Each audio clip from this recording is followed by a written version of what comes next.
प्रभु जगन्नाथ की अलौकिक दुनिया से वेद पुराण और शास्त्रों के प्रकांड पंडित श्री काशीनाथ मिश्र जी इंसानी रूप में महाप्रभु के इकलौते ऐसे परम भक्त हैं जिनका संपूर्ण जीवन भारतीय संस्कृति और आध्यात्मिकता को एक नई दिशा देने के लिए समर्पित रहा। आज भी इस जगत को इस सत्य से अवगत करा रहे हैं कि ईश्वर सत्य है, आत्मा सत्य है, मोक्ष सत्य है और इसी सत्य के मार्ग को दिखाने वाला धर्म सनातन अनादिकाल से चली आ रही एक ऐसी अविरल परंपरा है जिसका अनुसरण करके ही आने वाले संकट से स्वयं को बचाया जा सकता है। वेदों का सार श्रीमद् भागवत गीता हो या फिर सतयुग से कलयुग तक की भविष्यवाणियों का अमूल्य संग्रह भविष्य मालिका पुराण, वर्षों का अध्ययन और महाप्रभु की दैवी कृपा से मिली दैवीय शक्ति से परिपूर्ण पंडित श्री काशीनाथ महाराज आम जनमानस के अंधकारमय जीवन को सत्यता का प्रकाश दिखाने पहली दफा आ रहे हैं अपने सुविचारों के साथ आपके संस्कार चैनल पर। जय जगन्नाथ।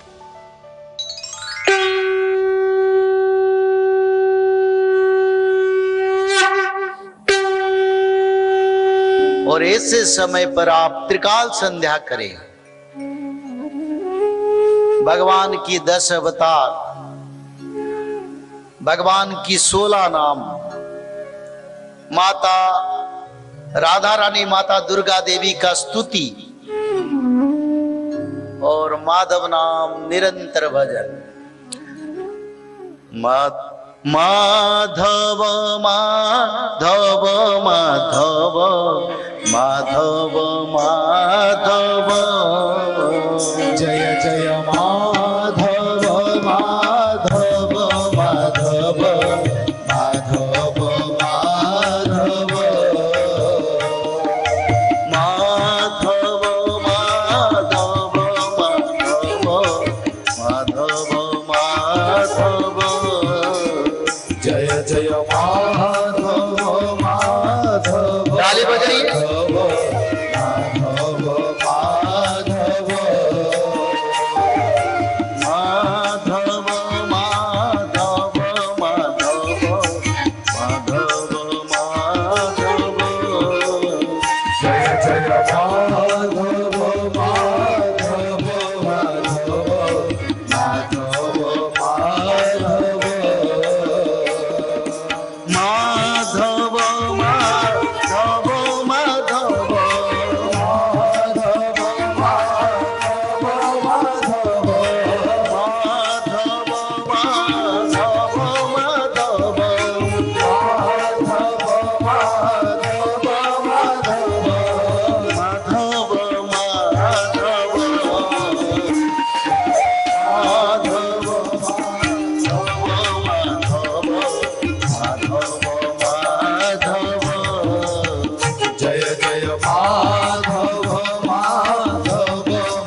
बोले सच्चिदानंद भगवान की जय। बोले माँ राधा रानी की जय। बोले श्री वृंदावन बिहारी लाल की जय। तो माधव नाम नित्य भजन क्यों शेष कलिलीला भाव तो आए गए बुझाई कही भी सर्व कल की रूप धरी बे माधव। ये उड़िया में लिखा है भगवान कल्कि जो आएंगे उनका नाम रहेगा माधव। जय श्री माधव। तो इसीलिए माधव नाम निरंतर भजन करें। ये पवित्र नाम जो भजेंगे वो सत्ययुग का मानव बनेंगे। और सत्ययुग का तो मानव है ही नहीं, सत्ययुग में सभी देवता हो जाएंगे, क्योंकि उसी समय सभी दिव्य शरीर प्राप्त करेंगे। जैसे द्वापर युग से फिर कलियुग आया और द्वापर युग की मानव फिर कलियुग की मानव बने, ऐसे कलियुग की मानव से सत्ययुग की मानव बनेंगे। तो ऐसे समय पर श्रीमद् भागवत कथा महापुराण तत्व में हमको ही विचार करना है और भगवान के तत्व को समझना है। कई बार हमको जन्म हो चुका है, मैंने बोला था ना 84 लाख का जन्म हो गया। जीव चक्र बंधन में हम बंधे हुए हैं, मुक्ति नहीं मिलता। और मुक्ति कैसे मिलेगा? और ये जो शरीर आपको मिला है ना, ये शरीर कैसे मिला है? एक भाड़ा का शरीर मिला है। लोग तो बोलते हैं हमने घर बनाया, ये घर जमीन सब हमारी है, हमारी परिवार है। अरे तुम्हारे कहाँ है? तुम कितने दिन के सौदा की है इस जीवन को? 50 साल, 30 साल, कई 60-70 साल तक सौदा किए हो, जाने हो तुम लोगों ने। इतने कम समय इतने बड़ा बात। तो इसलिए तो सन्यासी लोग अच्छे हैं, ना घर का इच्छा, ना संपत्ति, ना परिवार, ना परिजन। भगवान को परिवार परिजन सब संपत्ति बना दिए। तुम लोग भी ऐसा करो ना। ये भाड़ा का शरीर है ना, कब जाएगा पता नहीं, ये तुमको बताएगा नहीं, पर संकेत देगा, संकेत देगा। और सारी आप लोगों को तो जानकारी है, यहाँ जो कथा हो रहा है सभी देवता भी आए हैं, बैठे हैं आपके बीच में। सारे तीर्थ, सारे देवता, सारे यज्ञ, सारे सिद्ध ऋषि सब आए हैं, सूक्ष्म में आए हैं। क्योंकि ये जो सत्संग है ये सत्य युग की बनाने के लिए सत्संग है। जैसे गांव में छोटे छोटे लीडर कार्य करते, ऊपर वाला हाथ रखता है ना, ऊपर वाला लीडर। और हम जो कार्य में आए हैं ये सत्य युग बनाने के लिए आए हैं, हमारे ऊपर भगवान का हाथ है। और वो भी हमको सारे सहयोग मदद सब करते हैं, क्योंकि मानव का कल्याण जरूरी है, उद्धार जरूरी है। जब मानव का उद्धार नहीं होगा सत्ययुग कैसे बनेगा? तो ये समय बहुत गुरुत्वपूर्ण समय। 10 साल के समय में कौन रहेगा नहीं रहेगा मेरे को मालूम नहीं। तो ये जो भाड़ा का शरीर मिला है, इस शरीर में भगवान ने आत्मा को स्थापन किए हैं, जो उन्हीं की अंश है। जैसे वासांसी जिन्नानि जता विहाय तथा शरीराणि नवानि देहि, पुराना वस्त्र को परित्याग करके जैसे नया वस्त्र को हम परिधान करते हैं, हमारा शरीर में जो आत्मा है वो भी पुराना शरीर को छोड़ के नया शरीर ले लेता है। चाहे जीव जंतु का शरीर हो,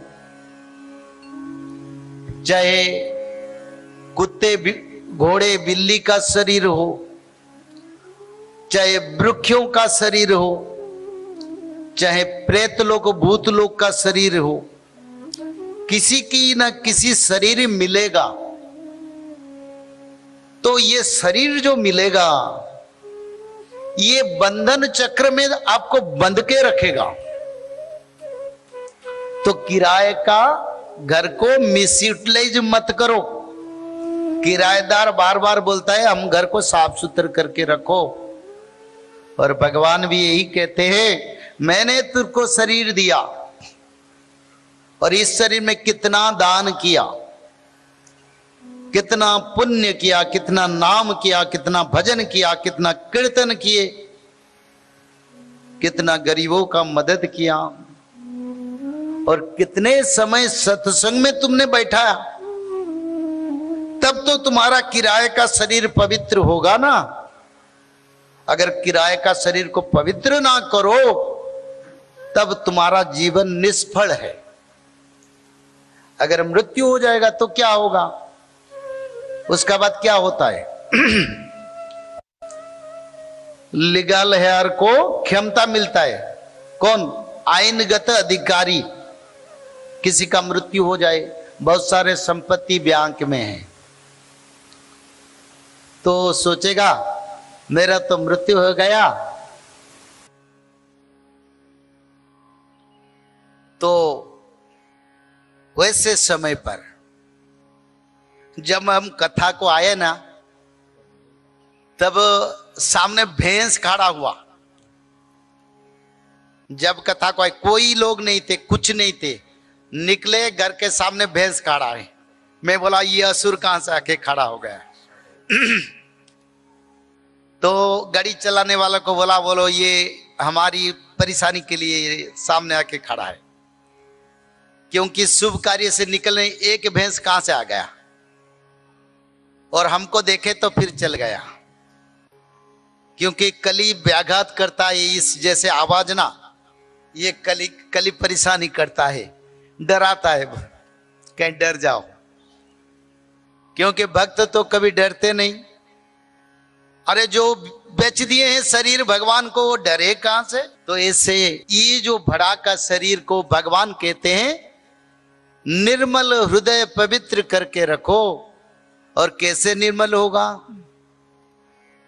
निरंतर नाम भजन सत्संग शास्त्र ये सब पठन करने से हमारा शरीर पवित्र रहेगा, और पवित्र रहने से भगवत कृपा मिलेगा और भगवत ज्ञान मिलेगा, परमात्मा का तत्व शक्ति सब मिलेगा। तो ऐसे आप भी आपका मन को पवित्र करें और भगवान की शरण में जाए।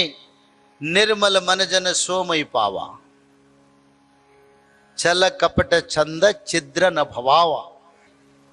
क्योंकि कलिजुग बार बार मनुष्य लोगों को बुरा बनाते बनाते आप सबसे बुरा बना दिया। आप बनाने की कुछ नहीं है बाकी। अब पुत्र लोगों ने पिता को हत्या करते हैं ना, और क्या बुराई होगा? उससे बुराई और क्या कुछ हो सकता है? और इसके बारे में हम भागवत तत्व को जाएंगे। एक सुंदर सा भजन गाएंगे। क्या होता है बाबा? कहीं कहीं हमारा लिफ्ट बंद हो जाता है, हम जाते हैं ना, लिफ्ट बंद हो जाता है, बाथरूम लॉक हो जाता है, तो कलिजुग चाहता है इसको करने नहीं देंगे कथा। क्यों? यही सबसे बड़ा परेशानी करने वाला मेरे को, और जितना उनको परेशानी करता हूं ये छोड़ता ही नहीं।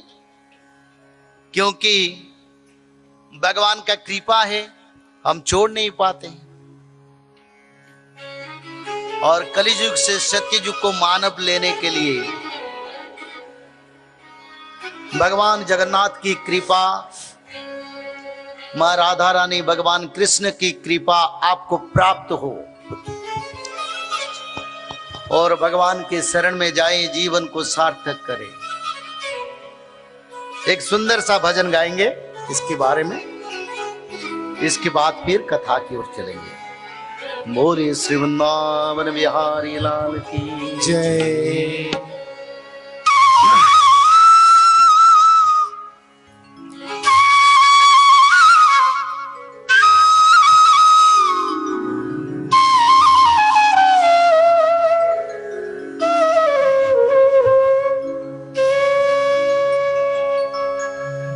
जिंदगी एक किराए का घर है, जिंदगी एक किराए का घर है,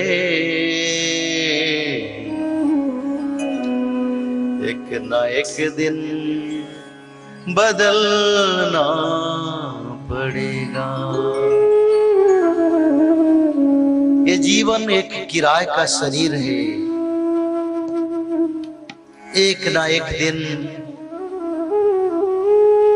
इस स्थूल शरीर को छोड़ के पंचभूत में हमारा शरीर लीन हो जाएगा। अग्नि में हमारा शरीर को शमशान में दाह कर दिया जाएगा। ये सुंदर सा हाथ पैर सकल सब जल कर रख हो जाएगा और मिट्टी में मिल जाएगा। तो सत्य क्या है? सत्य यही है जो मानव भगवान को समझ लिया। मौत जब तुझको आवाज देगी, मौत जब तुझको आवाज देगी, घर से बाहर निकलना पड़ेगा। मृत्यु आएगा और मृत्यु के समय जब आएगा ना, उससे पहले तीनों